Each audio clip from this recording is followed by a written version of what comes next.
welcome to Small Business Connections TV. I'm here with CEO Paul Guerra of the Victorian Chamber of Commerce. Welcome to the program. Thanks for having me. So tell us a little bit about what the Chamber of Commerce actually does for small business. Yeah, we're the largest advocacy business in the state at the moment, so about 50,000 businesses in our network, all the way from the largest to the smallest in the state. So we do a lot of advocacy, which means we work with state and federal governments, but beyond that we're a business in our own right. So we provide industrial relations advice for employers, and we can represent you at the Fair Work Commission as well. We train. We're the largest provider of apprentice and trainees in the state as well.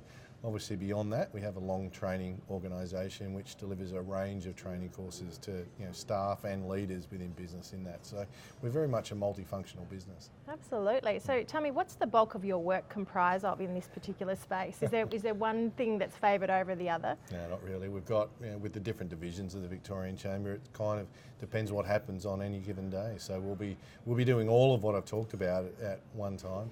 Certainly the last couple of years we've done a lot of advocacy and policy work with the state and federal governments off the back of COVID, representing the business needs, the business interests to the state government as they've made the changes that they've had through the COVID period.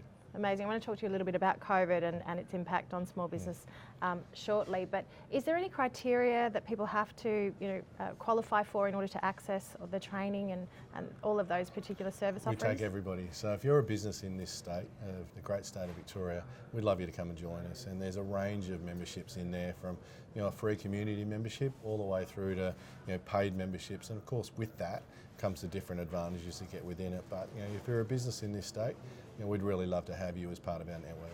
And how long does the process actually take from start to connection? Like, so if I lodge, an interest in a training or industrial relations information, how long does that actually take for me to receive that information? Yeah, quickly. Quickly? So, Quickly? I mean, you'll be able to do it online, and once you're registered, you'll start getting information back from us. So, we've automated a lot of our processes through COVID. So, we're a lot more responsive to our membership base, be it existing or new members, than perhaps what we have been in the past.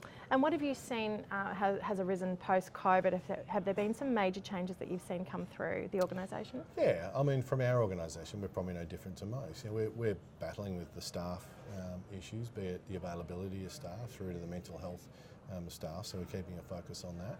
We're looking at the training needs of our organisation in terms of upskilling our staff. We've been through a strategy refresh. We've recreated our values.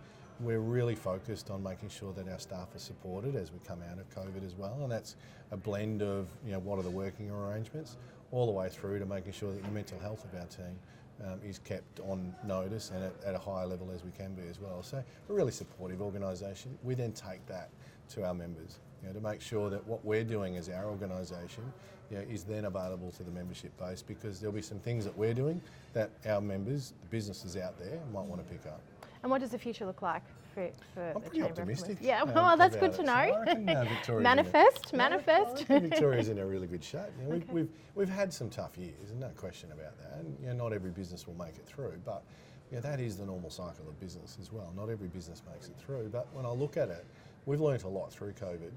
If we just individually, we've made it through. So that's a big tick for all of us, which means we're a bit more resilient than what we have been. For most business owners, they're probably more digitally savvy than what they were 2 years ago as well. So that opens up opportunities as well. The one big thing that I hope we take out of this period is we've learnt to lean on each other a bit more through the COVID period. In simple terms, as collaboration. If we're then able to take that as business owners and collaborate better together, that means that the opportunities as we emerge out of COVID are going to be stronger for us as well. So I think it's important to understand what occurred through COVID, look at what we learnt, and then in many ways it's back to basics, but applying that with the new skills that we've learned. Yeah, I'm a big believer in authentic partnerships, and it sounds like you guys are on the right track there too. Have to. It's the only way forward. Yeah. Well, thank you so much for joining us here today, Paul. I wish you all the very best. Thank you. And stay tuned for our next program. Thanks very much.